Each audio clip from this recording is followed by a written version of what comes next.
Bang' diko dhoge ka obila no mago kwachki ibani machon manyatike diko mondi anyanga maiteno kod keth mar goyo kod bunde kendo hinyo ojana moro igwego mag Lwande sabkono manyatike kar saa 3 mar okinyi ne omolo e dono ma Migori.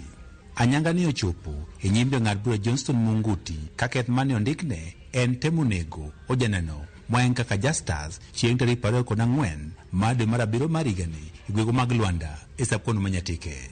Ne ok omiye thuolo mar golo kwayo mare ka otende kod kethni mabende koro ndikne bang' apis ma jayal buche matudo piny owacho kaachiel kod oganda ne okwayo doho mondo koro migi thuolo mondo apisno ket gik madwarore ka kesni koro pok odhi nyime.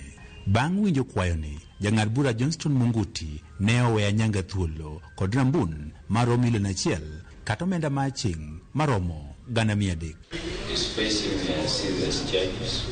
Or may face serious charges. The accused person is granted a bond of 1 million shillings. Alternative, cash bail of 300,000 shillings. Kes ni kodi biro chak winji chieng' tarik 25 mar dwe mar 8 mar higani.